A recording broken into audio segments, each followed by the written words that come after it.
¿Qué tal, mis estimados amigos y seguidores de esta página de asesoría y defensa jurídica para la familia? Ya estamos de nueva cuenta aquí con ustedes, como siempre, ustedes saben, soy el licenciado Edgar Martínez Cruz y estamos dando inicio a una sección más de El Mundo del Derecho Familiar. Y como todos los días miércoles, el día de hoy me acompaña la distinguida licenciada Gabriela Hernández. Licenciada, ¿qué tal? Muy bonita tarde. Gracias, querido amigo, buenas tardes y buenas tardes a todos nuestros seguidores y bueno, con el gusto de siempre de estar aquí contigo y bueno, con ellos también. Pues ya se le extrañaba, licenciada, porque ya varias veces dicen, bueno, que no aparece en vivo, pero estábamos en línea, ¿no? En remoto. Y hace 8 días, pues precisamente la licenciada tuvo que transmitir sola, porque bueno, su servidor tuve que salir a hacer algunas otras diligencias fuera dentro del interior de la República Mexicana. Pero bueno, pues ahorita ya estamos de nueva cuenta transmitiendo. Así que los invitamos para que nos ayuden a difundir esta página, compártanla con sus amistades, con sus conocidos, porque estamos dando inicio a una sección más de esto del mundo del derecho familiar. Así que pues apóyenos, ahora sí que difundiendo esta página, difundiendo este video, llamen a sus amigos, a sus conocidos, compártanlas en sus diversas redes sociales, para que de esa manera podamos llegar a todas aquellas personas que necesitan de alguna orientación jurídica. Porque también nos hemos percatado cómo a veces la ignorancia de las leyes, la ignorancia de las normas jurídicas, hace que en efecto se cometan un sinfín de errores. Y lo que nosotros buscamos aquí con estas transmisiones es dar a conocer un poco ese conocimiento que no se conoce o también las experiencias que hemos tenido en el campo jurídico. La licenciada y su servidor, pues ya llevamos más de 22 años, 23 años ya casi, de ejercicio profesional en el campo de la postulancia. Tanto en el ámbito laboral como su servidor en el ámbito civil, familiar, ambos también, porque aquí la licenciada también es especialista en ese rubro. O sea, hemos avanzado mucho para poder ver los cambios que ha habido en materia legislativa y que hemos tenido la fortuna de ver esos cambios de un procedimiento anterior a un procedimiento nuevo, criterios jurídicos, derechos humanos, como ahora hablamos, y pero nos tocó hablar de garantías individuales y todo ese tipo de cosas. Y bueno, cómo no, ahorita que está muy en boga, más en la Ciudad de México, porque en otros estados ya lo habían comenzado, el nuevo sistema de justicia laboral, que ahora estamos hablando de una oralidad, pero ya real, ya no como yo les decía que era una oralidad fingida, ¿no? Porque en realidad, si bien es cierto, se hacían algunos aspectos orales, pero pues también ya tenían los formatos y las juntas de conciliación y arbitraje ya sabían manejarse en esos aspectos, ¿no? Y bueno, pues el tema que nos atañe el día de hoy, donde la licenciada nos expondrá sobre esto, que tiene ella vasta experiencia en este rubro, pues imagínense, más de 23 años también en materia laboral, y toda la experiencia que he tenido en los diversos estados de la República donde ya se implementó el sistema de justicia laboral, ahora vamos a ver cómo se da este sistema de desahogo de las audiencias en el nuevo sistema de justicia laboral. Porque eso es lo que tenemos que entender, principalmente que lo entienda la gente y los abogados postulantes que a lo mejor no se han dedicado a la materia laboral o a los que se dedican en materia laboral, pero pues que no están a la vanguardia en estos aspectos, ¿no, Gaby? Sí, pues, ¿qué nos puedes decir al respecto? Adelante, Gaby. Sí, me gustaría iniciar antes de entrar de lleno a lo del desahogo de las audiencias, nada más puntualizar y recordarles lo de la transición del nuevo sistema de justicia, bueno, de la anterior ley al nuevo sistema de justicia laboral. Anteriormente, bueno, pues los asuntos laborales se llevaban a cabo, se desahogaban, se postulaban en la Junta de Conciliación y Arbitraje. A partir de 2019 hay una reforma, la cual, bueno, pues es un parteaguas en nuestro derecho laboral mexicano, y a partir de esa reforma, bueno, pues hay una transición completa de lo que es el procedimiento anteriormente con el procedimiento nuevo. Entonces, esta reforma, pues bueno, se vino aplicando dentro de toda, recordemos que nuestra ley es una ley federal del trabajo. ¿Esto qué quiere decir? Que es de aplicación a nivel nacional. En toda la República Mexicana se aplica la misma ley. La verdad es que hay una fortuna muy grande con la aplicación de la Ley Federal del Trabajo, porque bueno, pues quienes nos hemos dedicado a postular la materia laboral, pues bueno, podemos postular en la Ciudad de México, Estado de México, en Tijuana, en Yucatán, en todos lados donde vayamos, es la misma ley la que vamos a aplicar. Entonces, esa es la fortuna, por ejemplo, para, en este caso, ¿no? Por decir, este tipo de transmisiones, de información, sirve pues a nivel nacional, no nada más para una parte de la República. Entonces, bueno, bien, una vez ya comentado esto, ¿de qué trata esta reforma? Bueno, pues trata de una transición que se va a hacer de la Junta de Conciliación y Arbitraje de ese antiguo procedimiento a un nuevo procedimiento. Anteriormente también se decía que la materia laboral era una materia oral, pero como bien lo has dicho, lo has sostenido durante mucho tiempo, no había una oralidad por completo. Era una oralidad fingida porque finalmente pues estábamos en una pantalla, había una... podíamos utilizar formatos y incluso a veces hasta las mecanógrafas, bueno, ya de tantos años, a veces ellas sabían postular hasta mejor que muchos abogados, ¿no? Entonces, Exactamente. le pongo lo otro, se le olvidó abogado. Entonces, bueno, pues la transición es que anteriormente había este procedimiento que era conciliación, demanda y excepciones. Estas eran las etapas que había. Mucho antes era trifásico, porque era conciliación, demanda y excepciones, y era ofrecimiento y admisión de pruebas. Y ahora, bueno, pues ya posteriormente se hizo únicamente conciliación, demanda y excepciones y el ofrecimiento y la admisión de pruebas. Ahora ya no va a existir este procedimiento. Y ahora lo que va a suceder es que, bueno, va a haber dos fases del procedimiento, que es una fase escrita y una fase oral. En nuestras transmisiones pasadas ya hablamos acerca de lo que es la fase escrita. ¿Cuál es la fase escrita? La presentación de la demanda, la contestación de la demanda, la réplica, la contrarréplica. Todo esto va a formar parte de la fase escrita de nuestro procedimiento laboral. Anteriormente, lo que era la réplica y la contrarréplica, nosotros lo hacíamos dentro del mismo, de la misma audiencia de conciliación, demanda y excepciones. En esa audiencia de conciliación, demanda y excepciones, hasta ese momento se contestaba la demanda, nos daban el uso de la voz para la réplica y para la contrarréplica.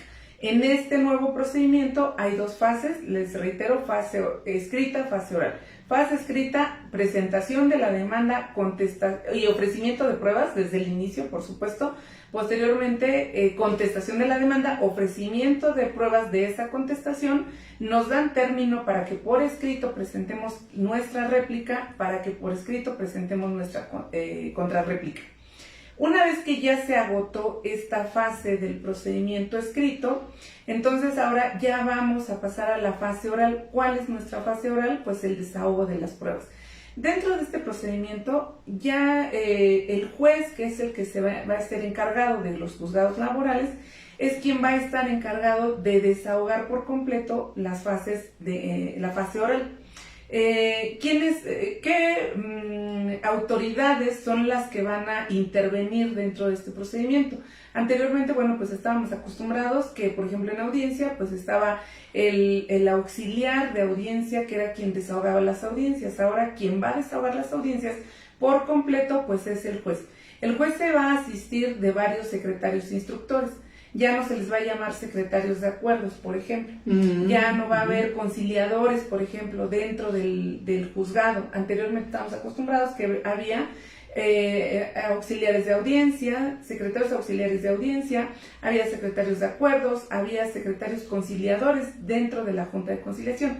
Ahora ya no, todos estos personajes ya no existen dentro de este nuevo sistema de justicia laboral. Ahora son secretarios instructores. Van a ver, todos los que están ahí dentro de un juzgado son secretarios instructores y ellos son los que van a auxiliar al juez en la etapa de la fase escrita. En la etapa de fase oral, por supuesto que dentro de las audiencias va a estar un secretario instructor que va a asistir al juez, pero el juez va a desahogar por completo y de manera absoluta todas las audiencias. Va a estar de manera presencial en todas y cada una de estas audiencias. Entonces, esta parte pues es diferente, es importante. ¿Por qué? Porque ahora sí los jueces se van a involucrar, se van a empapar de todos estos juicios y de todos estos asuntos. Aun cuando en la parte escrita no hablamos del juez, por supuesto que el juez va a estar involucrado. ¿Por qué? Porque cuando el secretario instructor dicte un acuerdo, ese acuerdo tiene que pasar por las manos del juez para que el juez lo autorice y lo firme. Entonces, desde ahí el juez va a tener conocimiento pleno de todo este procedimiento para el momento que llegue el desahogo de las audiencias. ¿cuál es la primera audiencia que nosotros vamos a desahogar dentro de nuestro proceso laboral, en esta etapa oral? Bueno, pues es la audiencia preliminar. En esta audiencia preliminar va a constar de varias fases este desahogo. ¿Cómo vamos a desahogar la audiencia? Bueno, por supuesto, primero vamos a obviamente, pues, ¿quiénes van a formar parte de esta audiencia? Pues, por supuesto que las partes, parte actora, asistida de su abogado, parte demandada, también asistida de su abogado. Es importante que les haga del conocimiento dos situaciones. En materia laboral sigue predominando, obviamente, el hecho de que las partes, que en sí las partes son las litigantes, no los abogados. Las partes litigantes tienen que asistirse de abogado que acredite ser licenciado en Derecho, por supuesto. Porque si no acredita ser licenciado en Derecho, no puede asistir a ninguna de las partes a la audiencia. Esto es importante porque por ahí ha habido varias confusiones. ¿Por qué? Porque como acuérdense que les hablé de una etapa de conciliación prejudicial. En la etapa de conciliación prejudicial, las partes se pueden hacer representar por una persona de confianza que no necesariamente sea abogado, pero no es trascendente ya al desahogo del procedimiento laboral. En proceso laboral sí tiene que ser un abogado titulado o en su caso un pasante de derecho con acreditación de la cédula de pasante vigente. Si no, no puede hacerse asistir, no puede asistir un pasante que no tenga acreditación, ¿no?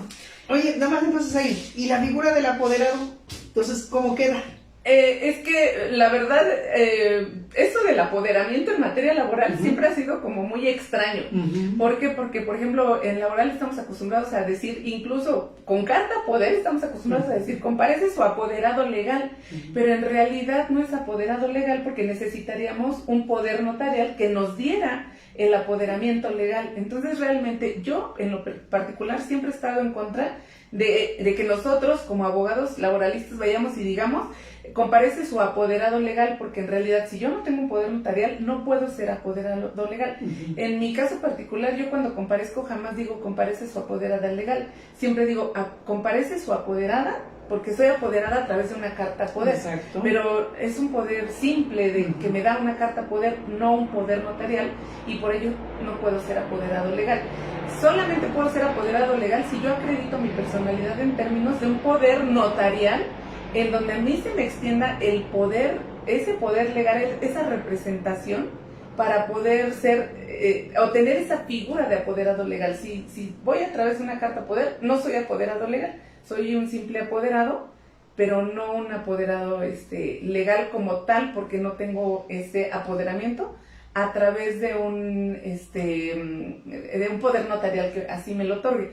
Entonces, bueno, pues acá ya la comparecencia va a ser diferente. Ya nosotros no vamos a llegar, qué buena pregunta, porque ya nosotros no vamos a iniciar el desahogo de la audiencia diciendo, comparece su apoderada o su apoderada legal, licenciada Gabriela Hernández García, quien acredita su personalidad en términos de la carta poder fulana. En realidad ya no, porque esa acreditación ya la hice desde la presentación de la demanda. Entonces, cuando voy a llegar al desahogo de la audiencia preliminar, va a ser algo similar como en las audiencias civiles y familiares. Voy a llegar con mis identificaciones en mano y se las voy a entregar al secretario instructor. El secretario instructor me las va a recibir y entonces ya él va a dar cuenta que yo estoy compareciendo por la parte actora y que, por ejemplo, tú compareces por la parte demandada. Entonces ellos ya van a hacer, comparece su apoderado fulano de tal, quien está acreditando personalidad en tales términos, pero yo ya no voy a hacer esa manifestación.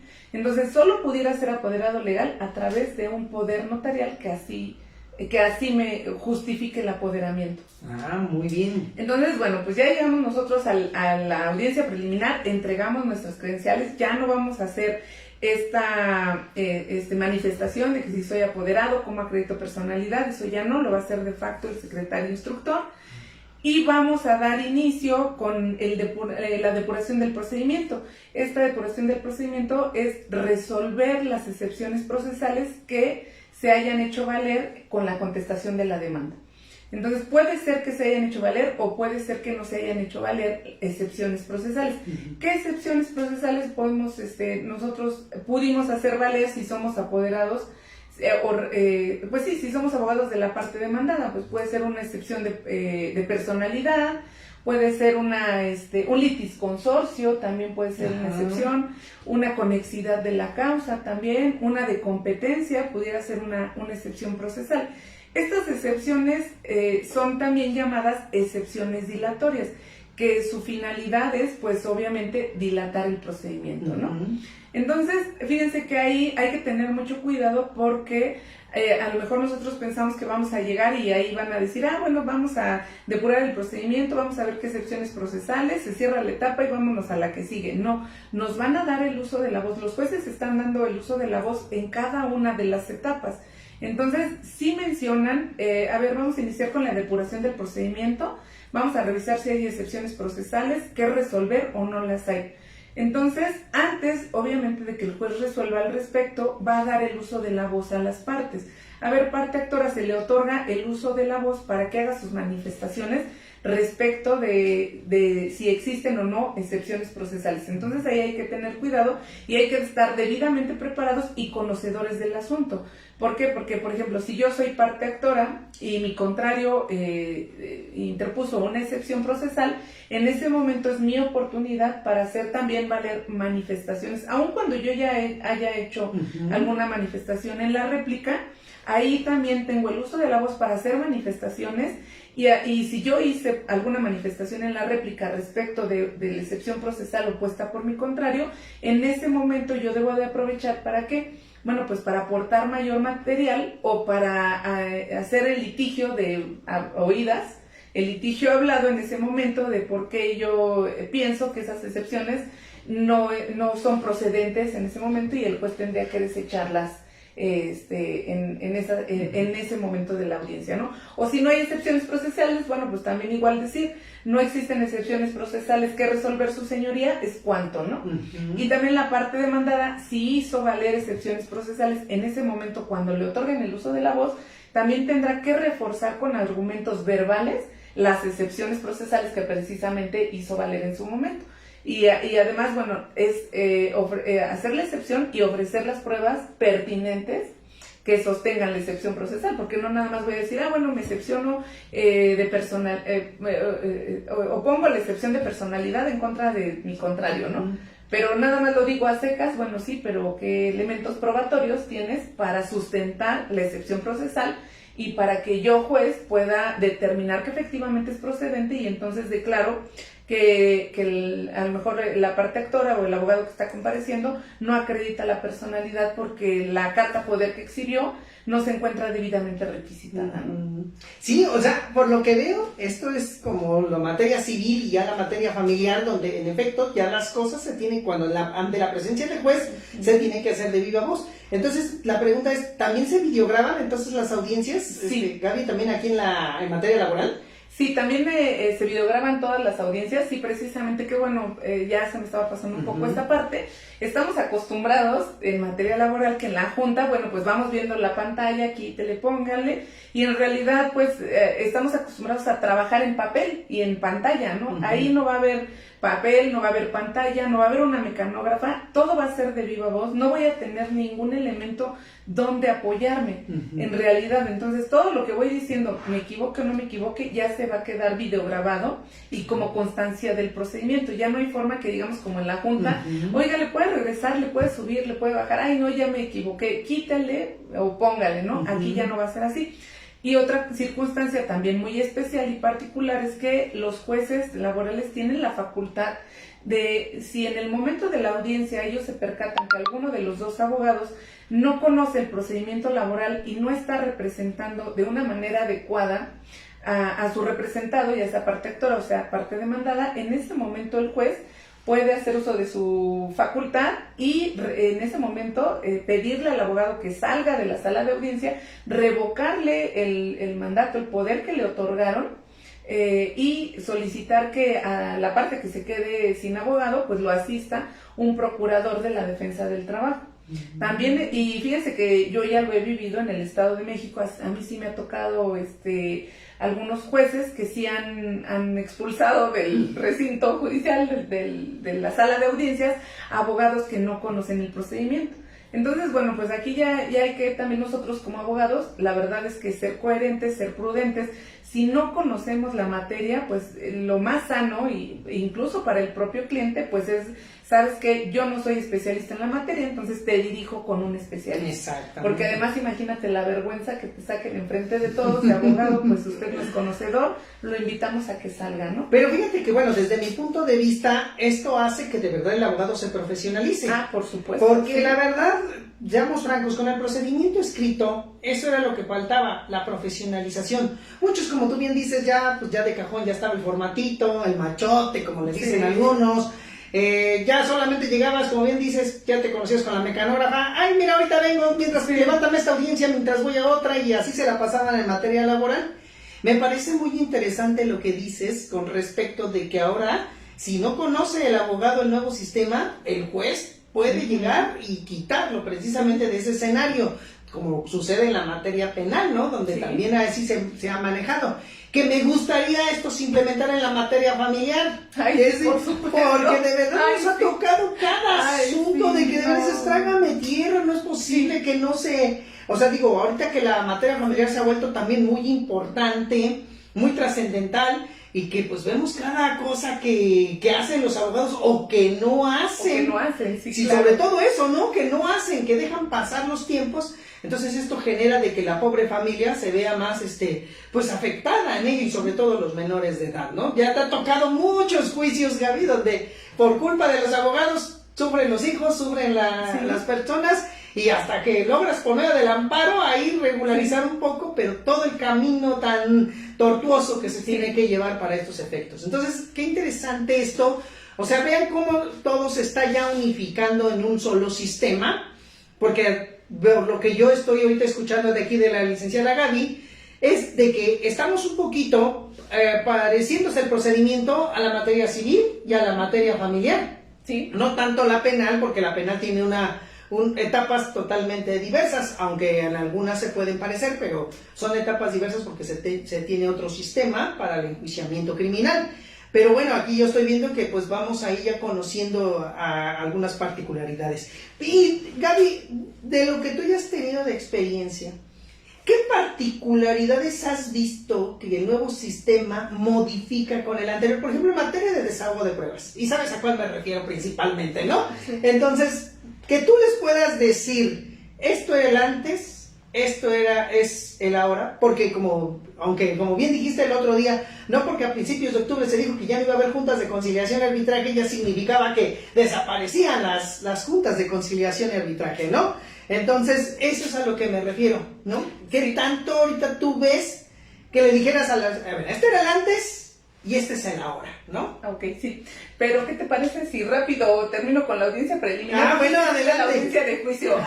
Entonces, bueno, sí voy a hablar de esa parte, pero vamos a terminar rápido lo de la audiencia preliminar para no saltarnos. Entonces, en la audiencia preliminar, después de esta parte de depuración del procedimiento, lo que continúa pues es los hechos no controvertidos. Entonces, bueno, vamos a escudriñar cuáles son los hechos no controvertidos. ¿Para qué? Para que estos hechos no controvertidos salgan de la litis y no formen parte de la controversia y el juez ya no tenga que estarlos estudiando para el momento del dictar la sentencia. Pero que, claro, es que hechos no controvertidos. Bueno, a mí me ha tocado la materia familiar, que exponen la demanda de nueva cuenta o exponen la contestación de la demanda, y no es eso, sino los hechos que dijeron, ahí no hay controversia. Y salsa clavo, sí, por ejemplo, en el caso de materia laboral se da mucho, sí hay muchos hechos no controvertidos. ¿Por qué? Porque generalmente las particularidades más importantes de la demanda es fecha de ingreso, salario, horario y prestaciones. Entonces, aquí puede haber hechos no controvertidos, porque puede decir la parte demandada, sí es cierto, sí ingresó en esa fecha, sí es cierto, sí tenía esa categoría, no es cierto, no tenía ese salario, y no es cierto, no tenía el horario, ¿no?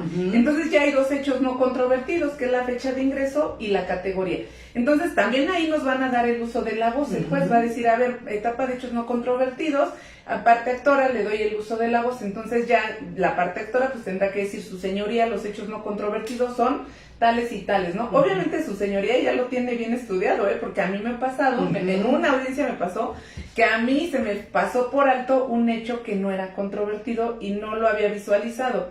Y entonces ya le dicen a la otra parte, a la parte demandada, porque iba por actora, y tampoco como que visualizó ese hecho no controvertido, y ya que nos dio el uso de la voz, manifestamos cuáles nosotros consideramos no es el hecho controvertido, dijo, bueno, se acuerda respecto de los hechos no controvertidos, se acuerdan como hechos no controvertidos, número tal, y mencionó un hecho que yo lo había pasado por alto y en efecto no era controvertido. Entonces sí, los jueces sí están muy pendientes de estas cuestiones. Después sigue la etapa de admisión y admisión de pruebas.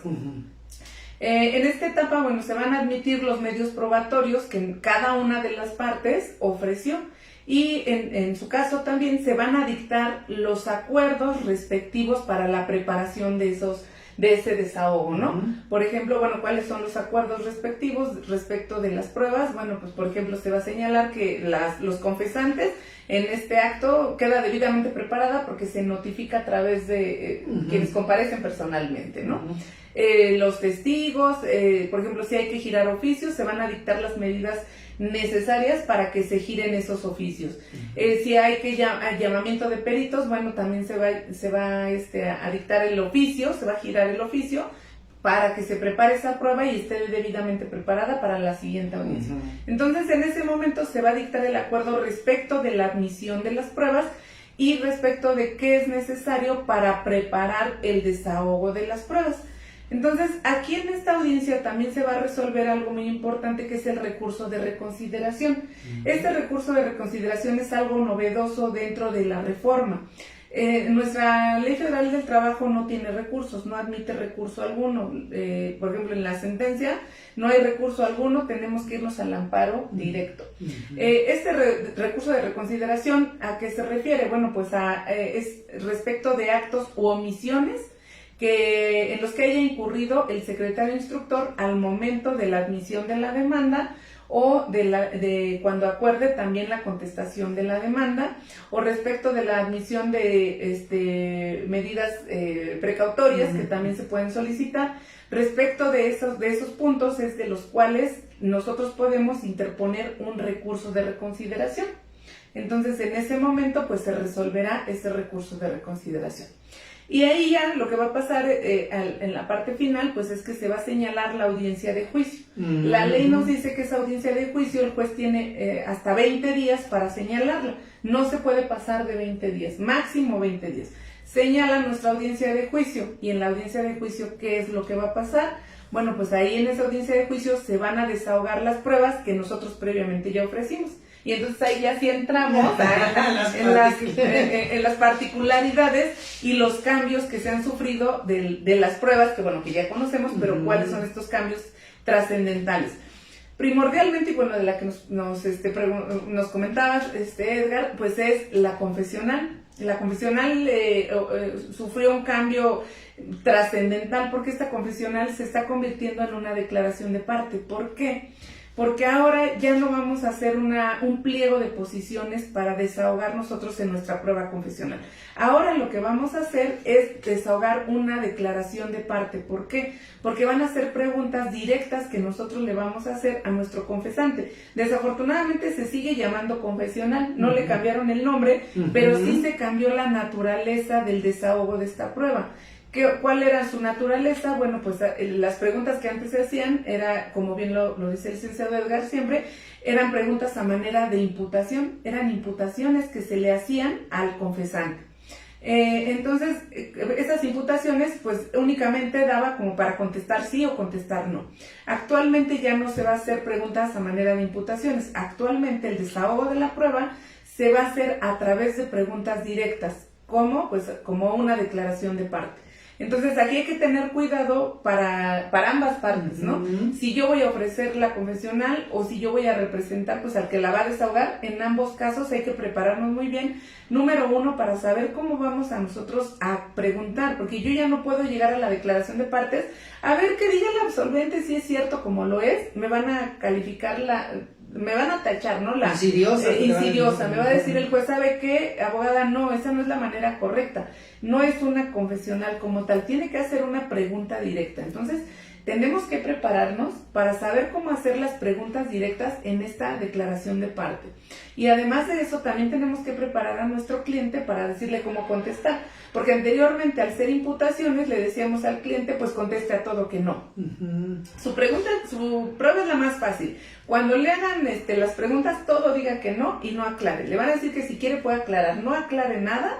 Y todo dice que no, y sin aclarar. Entonces ahora ya no le podemos dar esa instrucción. Ahora el cliente, ambos clientes, tanto parte actora como parte demandada, deben de conocer el contenido de la demanda. Si yo soy parte actora, a ver, conozca el contenido de la demanda, conozca los hechos para que cuando le pregunten no vaya a decir otra cosa. Por ejemplo, a veces hay gente que quiere aventarse toda una telenovela en los hechos. Y no, en la materia laboral es muy concreta, de bueno, a ver, en los hechos, ¿qué vamos a decir? Bueno, pues lo que decía yo, fecha de ingreso, categoría, salario, horario, y prácticamente de ahí, bueno, cuáles prestaciones se le pagaban, y de ahí nos vamos al hecho del despido, no más. Entonces hay muchos abogados que están acostumbrados a decir un montón de historias, por ejemplo, como en materia familiar, ahí no te vas a lo concreto. Entonces al cliente hay que decirle eso, o sea, cuando le pregunten usted váyase a lo concreto, no se vaya a contar la historia de telenovela, porque eso va a hacer que caiga en otra adicción y que el juez tenga más ganas de preguntarle, porque, ojo, no nada más es que, por ejemplo, yo si ofrezco la confesional de la parte demandada, no solo yo le voy a hacer preguntas, también el juez. En todo caso, el juez puede intervenir en cualquier momento y decir, bueno, a ver, incluso si el juez se percata de que mis preguntas son insuficientes o no están bien hechas, el juez puede decir, a ver, abogada, permítame, yo voy a preguntarle al señor. Entonces el juez puede meterse a indagar y si el cliente no está debidamente preparado de qué fue lo que pusimos en la demanda, bueno, pues se va nuestra prueba confesional, se nos va a tirar a la basura, ¿no? Entonces, esa es una particularidad importante. En el caso de los testigos también es muy importante. ¿Por qué? Porque el juez, por ejemplo, incluso puede declarar de ciertas pruebas testimoniales para el caso de que lo considere necesario. ¿Por qué? Por ejemplo, si se dice, bueno, pues ya están preparadas las testimoniales para el día de la audiencia. Entonces resulta que llega el día de la audiencia y yo llevo un certificado médico. Y digo, no puedo presentar a mi testigo porque está enfermo. Entonces el juez tiene la facultad de expresar en la ley que en ese momento va a requerir a la parte que ofrece el certificado y va a decir, a ver, abogado, que me estás ofreciendo el certificado, te requiero para que en este momento me des el domicilio donde se encuentra el testigo, porque voy a enviar en este momento un actuario que se constituya en el domicilio y constate que efectivamente ese testigo está enfermo y se encuentra dentro del domicilio, porque si no puede salir debe de estar ahí. Entonces, a mí ya me ha tocado ver en el Estado de México que hay jueces que sí lo hacen, mandan al actuario, va el actuario y avisa, señoría, no es el domicilio, ¿no? O no está el testigo en el domicilio, entonces en ese momento el juez declara desierta la prueba por falta de interés jurídico. O sea, porque entonces suspenderá provisionalmente la audiencia para que vaya sí, en tanto suspende, hace un receso, el juez en ese momento declara un receso para que el actuario pueda trasladarse al domicilio del testigo y verificar que efectivamente ese testigo se encuentra ahí y se encuentra enfermo y no puede salir. No, pues sí. Entonces, a mí ya me ha tocado, yo ya lo he vivido en el Estado de México, sí lo hacen los jueces. Digo, aquí en la Ciudad de México estamos empezando apenas, porque empezó la aplicación de la reforma en octubre. Todavía apenas estamos con los en las conciliaciones, todavía no llegamos a las audiencias, pero en el Estado de México son muy duros los jueces, y eso sí, a mí sí me ha tocado que han decretado deserción de la prueba. Entonces, bueno, pues ahí te pueden declarar desierta la prueba. Si tú ya vas y presentas a tus testigos, entonces generalmente pues se aleccionan los testigos, ¿no? Entonces también si el juez ve como que el testigo está muy aleccionado, también puede intervenir y decir, a ver, yo quiero hacerle unas preguntas al testigo. A ver, señor, si usted me dice que estaba afuera y que se percató que efectivamente despidieron al trabajador, a ver, ¿me puede decir cómo estaba vestido el trabajador? ¿Usted hacia qué dirección se encontraba bien? ¿Se encontraba de frente? ¿Se encontraba de espaldas? ¿Quiénes más estaban? ¿Cómo es la fachada? ¿Por qué usted se acuerda? A ver, usted dijo esto, ¿por qué? O a lo mejor hasta incluso si el testigo dice una palabra muy técnica. A ver, señor, ¿usted sabe qué significa eso? ¿no? Exacto. O sea, también, porque luego a veces aleccionamos también a los testigos, que el testigo va diciendo ya hasta las domingueras de los abogados, ¿no?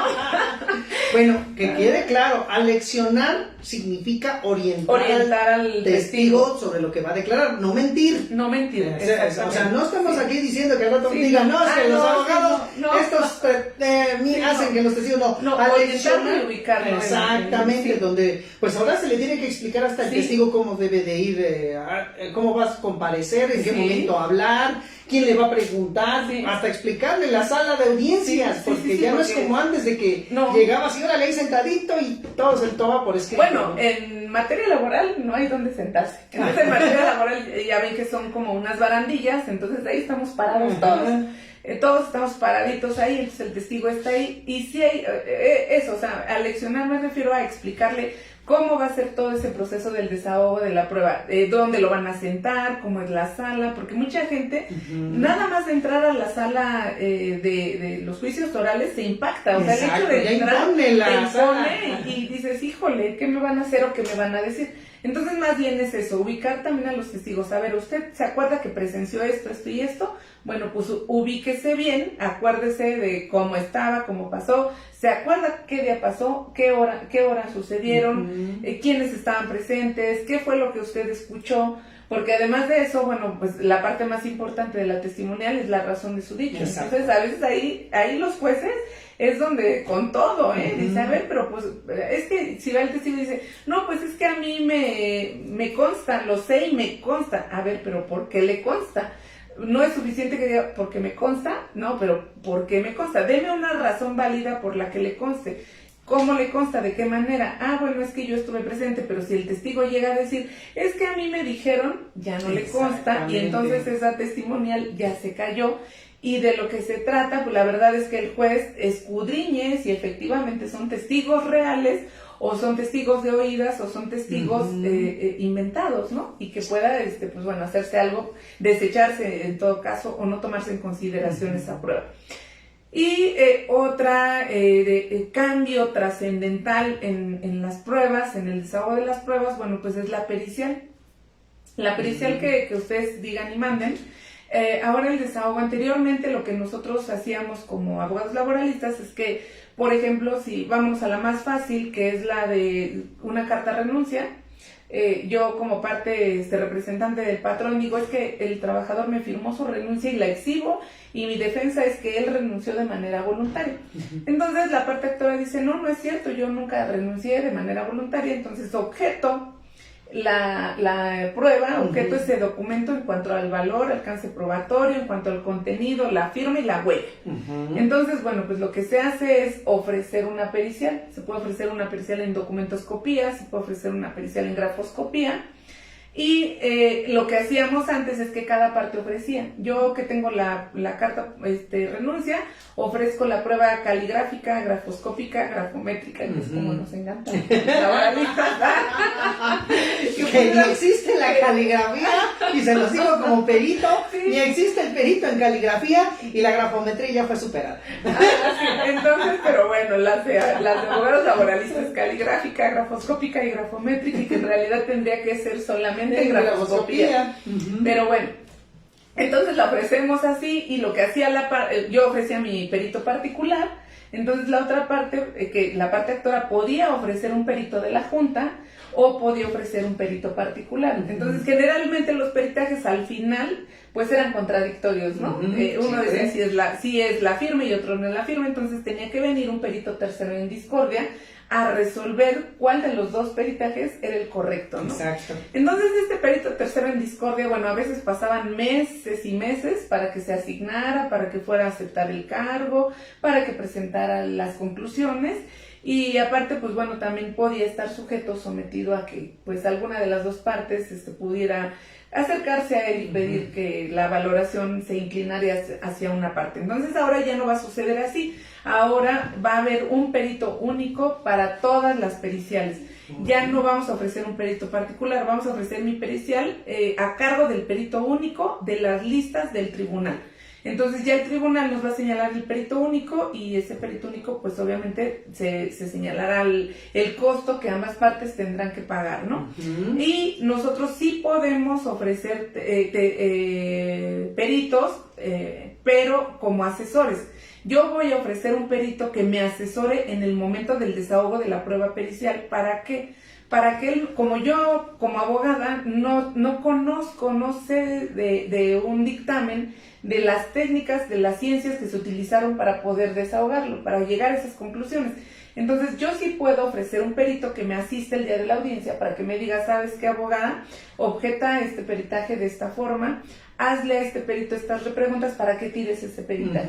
Puedo ofrecer a los peritos particulares única y exclusivamente como asesores, pero quien va a desahogar la pericial es el perito único de las listas del tribunal. Ajá, muy bien, muy interesante. Entonces quiere decir que ahorita ya los peritos ya no van a tener tanto trabajo, los peritos particulares más bien me refiero, ¿no? Ya no van a poder también fungir directamente en los procedimientos, sino como asesores, ahora nada más como asesores. Y también tienen que acreditar personalidad, o sea, ante el propio juzgado, podríamos decir. Sí, también. Y bueno, ¿eso se hace en el día de la audiencia o hay que anunciarlo previamente? Previamente, porque en el escrito de, por ejemplo, si soy parte demandada y voy a ofrecer una renuncia, en mi contestación voy a decir que no lo despedí, que renunció, y ahí voy a ofrecer mi prueba, que es la prueba pericial. Entonces, en el momento de la admisión, en la audiencia preliminar, cuando me admitan las pruebas, van a decir, y se admite la prueba pericial fulana de tal a cargo del perito único, y se acepta como perito asesor al perito particular fulano de tal,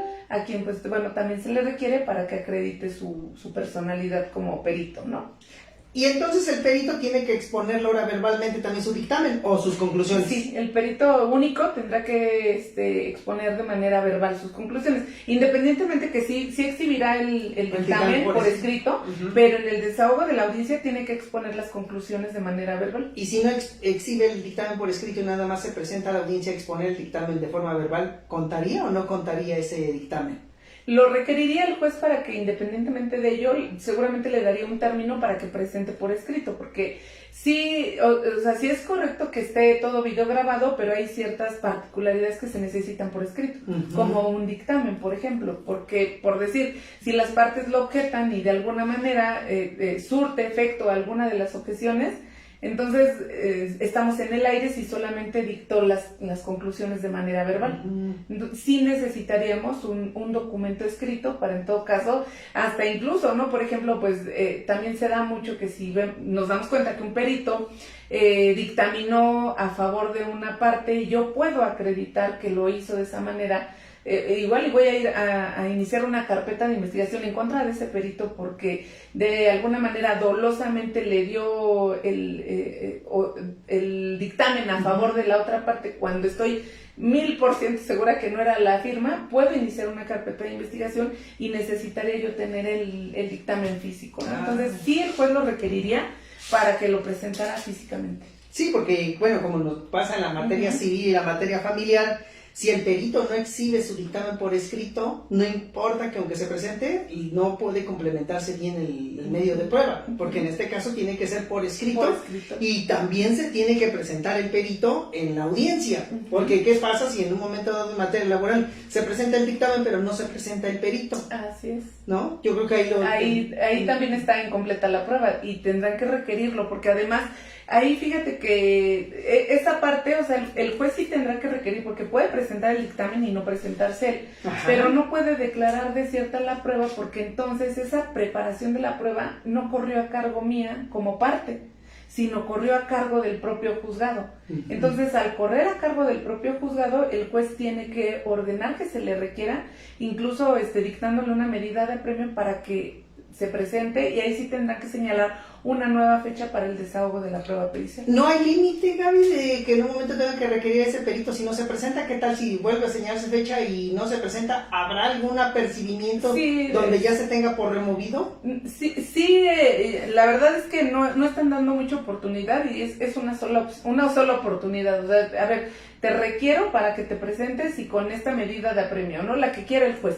pero si para la siguiente no se presenta, le van a hacer efectiva la medida de premio y lo van a remover y señalarán otro perito. Ah, muy bien. Es que eso era lo interesante, porque en efecto luego me dicen las personas, ¿y qué pasa si en un momento dado el perito nunca exhibe su dictamen, no se presenta a las audiencias? ¿Cuándo vamos a terminar este juicio, no? Sí. Entonces, qué bien lo que dices, o sea, tendría que nombrarse un nuevo perito. Sí, porque la idea incluso pues de este nuevo procedimiento laboral es darle celeridad a los procesos. No podemos estar como antes, y precisamente se modificó la cuestión de los peritos, porque en las periciales, de verdad, en una pericial te puedes llevar años.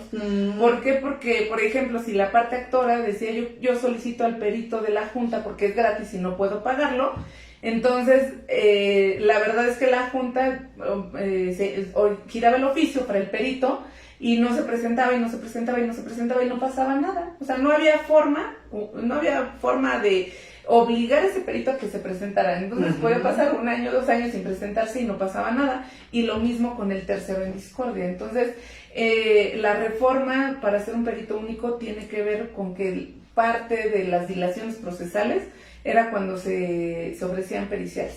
Sí, porque eso es lo más interesante del desahogo de las pruebas periciales, porque, bueno, yo como perito, soy un perito particular, todavía no he pasado a las listas del Poder Judicial, pero, por ejemplo, se nos han presentado asuntos, no tanto en materia laboral, sino en otras materias, pero que también a lo mejor podría incidir aquí. ¿Qué pasa si a lo mejor se nombró un perito único? Ese perito único exhibe el dictamen por escrito, pero ahorita con la pandemia, tiene la mala suerte de que le toca y fallece el perito y no se puede presentar a la audiencia. ¿Qué pasaría ahí, Gaby? Está exhibido el dictamen por escrito, pero el perito ya no se puede presentar físicamente a la audiencia para la explicación del dictamen.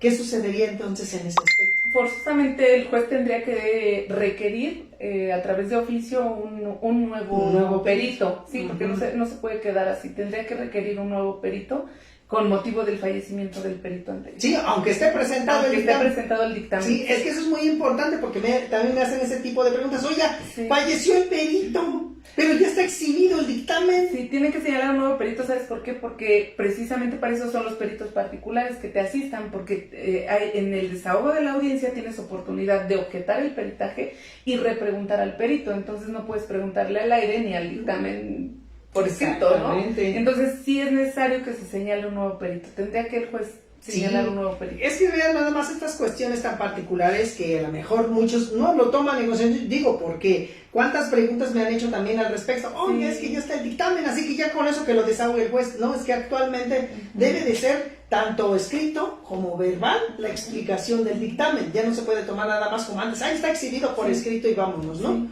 Entonces, pues más en la materia laboral, donde se debe de cubrir bien los derechos de las partes. Digo, como estábamos platicando ya en alguna otra ocasión, ya nos estamos dando cuenta que en realidad el procedimiento laboral se está volviendo un procedimiento igualitario para las partes. Ya no estamos como un derecho protector como antes. Exactamente, y eso completamente está mal hecho. Ajá, donde ahora, si no están al mismo nivel ambas partes, sobre todo ahorita lo que comentamos, ¿no? Que ahora ya son abogados los que deben de comparecer, ya no pueden comparecer cualquiera que se considera apoderado, como decías, ¿no? Porque antes bastaba la simple carta poder y el apoderado podía ser licenciado, coyote, sindicalista, lo que quisiera, ¿no? Entonces, como bien dices, a lo mejor sabían más ellos, ¿no? De cómo se integraba la junta, conocidos, etcétera. Pero actualmente ya se están pidiendo licenciados en Derecho. Está bien, entre comillas, pero bueno. A ver, aquí como en materia familiar tenemos la Defensoría Pública, ¿aquí también hay alguna institución, Gaby, que pudiera asistir a las partes que no pudieran tener abogados? Sí, por supuesto que sí, es la Procuraduría de la Defensa del Trabajo. Entonces, de hecho, bueno, la Procuraduría de la Defensa del Trabajo siempre ha existido y siempre ha existido precisamente para eso, para asistir a las partes, generalmente pues a los trabajadores. Realmente es más para los trabajadores, pero por ejemplo, si en un momento dado en una audiencia expulsan al abogado del patrón, le van a asignar un procurador. Y de hecho, los abogados de oficio en materia laboral no se les llama abogados de oficio, se les llama procuradores. porque son parte de la Procuraduría de la Defensa del Trabajo y precisamente son aquellos abogados de oficio designados, bueno, para representar a la parte que no tiene como contratar un abogado particular. Muy bien, Gaby. Pues, ¿qué te parece si damos ya contestación a las preguntas? Claro, porque el tiempo apremia y siempre tenemos esa situación, ¿no? Bueno, aquí veo que Julián Jordán nos manda saludos. Saludos. Al igual que Salva Pagús, una seguidora constante. Sí, Salva, muchos saludos. El licenciado Víctor González también nos manda saludos. La licenciada Flor de Gómez Fuentes desde Querétaro también nos manda saludos. Saludos a Querétaro. Álvaro Valdés también nos saluda. Patricia Vargas. Juliet Ross. Saludos. Dice Patricia Vargas, a ver cuándo hablan del proceso laboral para trabajador del Estado. Ahí tenemos pendientes. Bueno, sí. Perfecto, claro que lo tomamos en consideración. Jurídica Multidisciplinaria también nos manda saludos. Gabriel de los Santos también. Nancy Martínez también nos manda saludos. Jesús Eliazar también nos saluda desde Hidalgo. Nomar Valencia dice, buenas noches, un saludo a ambos. ¿Es necesario que el actor y demandado estén presentes físicamente en las audiencias o con solo que asista su abogado? Sí es necesario que, depende, ¿no? Depende de qué parte estemos hablando. La verdad es que sí es necesario que por lo menos la parte actora se encuentre presente en la audiencia. ¿Por qué? Porque impera la cuestión de la conciliación. Entonces, sí es necesario que por lo menos la parte actora se encuentre presente. Generalmente la parte demandada, pues no es muy común que vaya a presentarse a las audiencias, se hace representar a través de un abogado, pero para el desahogo de la audiencia preliminar, para el desahogo de la audiencia de juicio, sí es necesario que la parte actora y la parte demandada se presenten porque van a desahogar sus confesionales. Entonces sí es necesario, por lo menos para el desahogo de la audiencia de juicio. Porque ahí se puede solicitar de forma personalísima, entonces así es, no es necesario por apoderado. Cuando es personalísima sí se autoriza. Sí. Ah, bueno, perfecto. Omar Caloch también nos saluda desde Tlaxcala. Marta Elena Santana también nos saluda. Mini Rodríguez desde Hidalgo también nos saluda. José Antonio Ruiz Paredes desde Huauchinango, Puebla también nos saluda. Saludos hasta Puebla. Ara Biurquis, también seguidora, también nos saluda. Igual Juan Carlos Abraja desde Quintana Roo. Saludos hasta aquí. Guadalupe Castillo, gracias por el excelente tema. Jenny Fonseca, licenciados, la pregunta es fuera de contexto, pero se genera esta duda. Una empresa contrata a una embarazada y cuando llega al periodo de incapacidad, la empresa no quiere pagarlas, dice que es obligación del Seguro Social. La pregunta es, ¿quién debe pagar las incapacidades entonces y en qué legislación me fundamento? ¿Ley del Trabajo o Ley del Seguro Social? En ambas leyes, y efectivamente la incapacidad la tiene que pagar el Seguro Social.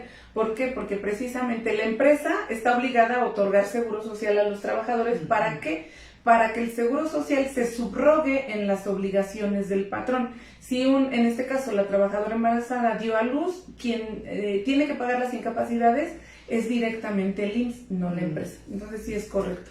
Muy bien. Erika nos saluda también. Querida Erika, saludos. Esteban Alcántara nos dice buenas noches también. Dios los bendiga, excelente. Muchas gracias. Arturo Cantón Heredia también por aquí le quiero mandar un saludo a mi primo Javier hasta Tijuana porque nos está viendo. Muchísimas gracias, saludos. Jesús Arias también nos saluda desde San Juan del Río, Querétaro. Jeca nos dice, ¿y cómo se objeta la renuncia cuando el trabajador fue acosado, engañado, presionado para firmar? No hay ninguna manera de objetar la renuncia para ese tipo de cuestiones. La objeción de la renuncia únicamente es respecto si es de documentoscopía, por ejemplo, que hubo un abuso de la firma porque firmó en blanco y con posterioridad le imprimieron un texto. O la objeción respecto de que no sea la firma o no sea la huella digital, pero no hay ninguna objeción para poder acreditar el acoso laboral o el miedo que tuvo el trabajador para poder firmar. Realmente no hay forma de objetar el documento o acreditar que fue obligado de manera intimidatoria, desgraciadamente. Y bueno, nada más para confirmar, dice, si los peritos únicos van a aplicar en todos los estados. Por supuesto que sí, porque la reforma ya está en todos los estados, entonces aplica para todos. Muy bien, Martín López también nos dice excelente tema, saludos. Celestina Ramírez, excelente explicación, felicidades, licenciados. Gracias, Celestina. Arabi Gutiérrez también nos manda saludos. Ana Amaro nos dice, buenas noches, pregunta, ¿se puede hacer ampliación de la demanda en el nuevo procedimiento? No, ya no se puede hacer ampliación de la demanda y tampoco se puede hacer enderezamiento de la demanda. Hay que hacer nuestras demandas bien hechas desde el principio porque ya no podemos nosotros ampliarla ni enderezarla con posterioridad. Entonces hay que tener mucho cuidado. Perfecto. También nos manda saludos Brandon. Elena Ponce dice, buenas noches, licenciados, un gusto escucharlos. Ahora en el nuevo sistema, ¿cómo y ante quién se realiza el aviso de abandono del trabajador? Buena pregunta. Sigue siendo un paraprocesal y se tiene que hacer ante el juzgado laboral que sea competente. Muy bien. Bárbara Calderón también nos saluda. Saludos, y asesor laboral también desde Hermosillo, Sonora. Saludos. María Isabel, también Rivero González nos dice saludos y muchas bendiciones desde Cancún, Quintana Roo. Saludos hasta Cancún. Elizardo Mondaca Domínguez, excelente y novedoso tema. Saludos desde Bicoqueta, Tijuana. Diana Dinora, Tecalco. Mi duda es en cuestión de trabajadores de empleos informales. Por ejemplo, los que son albañiles, ¿cómo demandarían ahí? Pues es lo mismo, porque se trata de un trabajador igual que cualquiera. Entonces, bueno, con el nuevo sistema, primero tienen que ir al centro de conciliación a hacer su solicitud de conciliación para tratar de llegar a un arreglo económico. Si no llegan a ninguna conciliación, que se les extienda la constancia de no conciliación, tendrían que presentar su demanda ante el juzgado laboral. Un albañil es tratado igual que cualquier otro trabajador, en igualdad de condiciones, como si fuera un trabajador normal. También Elena Ponce Martínez nos saluda desde la Ciudad de México. Dice, ¿ofrecen algún curso sobre este nuevo sistema laboral dentro de la Ciudad de México? Claro que sí. Claro que sí.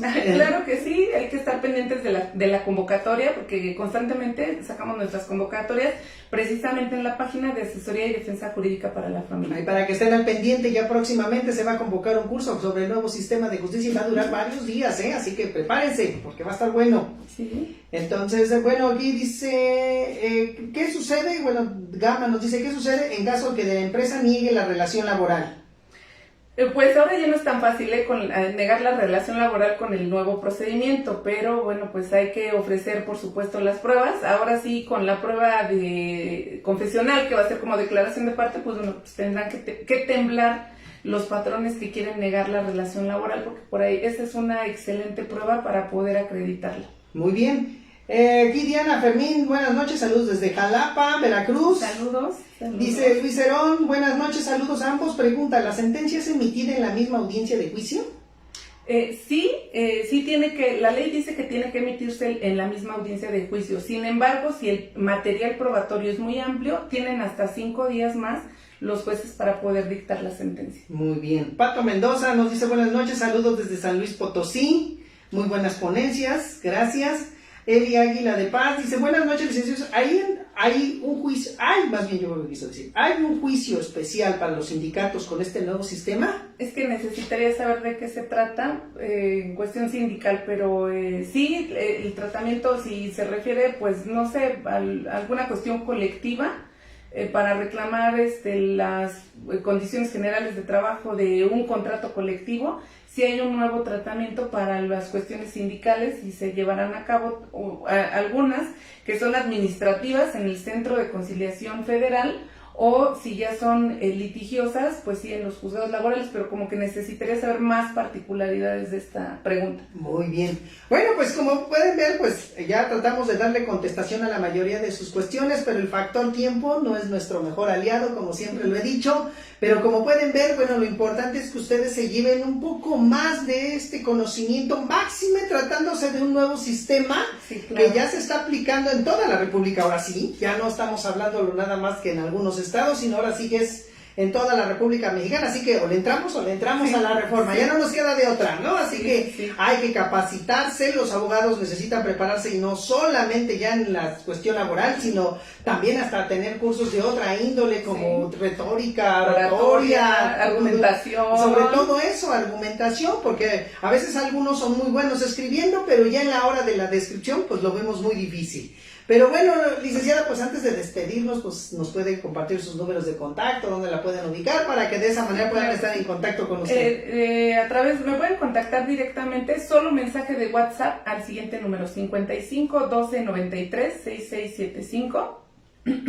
Y me pueden también seguir en mis redes sociales, en Facebook, Gabriela Hernández García, en TikTok me pueden encontrar también como abogada Gabriela Hernández, en Instagram también como abogada Gabriela Hernández García, y en YouTube también me pueden encontrar como abogada Gabriela Hernández García, abogada. Muy bien, pues sí, pues ustedes los que necesiten contactarla, adelante, pueden preguntarle a la licenciada, o en su caso si necesitan una asesoría particular, no solamente en la materia laboral, sino también en la materia civil y familiar, pueden contactarla a los números que les acaba de indicar. Solamente pues ella en ese momento mándenle mensajes de WhatsApp, porque luego a veces no tenemos la posibilidad de contestar llamadas telefónicas, y ya un mensajito se les da los requisitos para la asesoría, así como el costo de la misma, y ustedes en un momento dado ya pueden agendar el día que le corresponda para atenderlos. Y bueno, pues les proporciono también mi número de teléfono WhatsApp, también igual 55 38 96 28 56.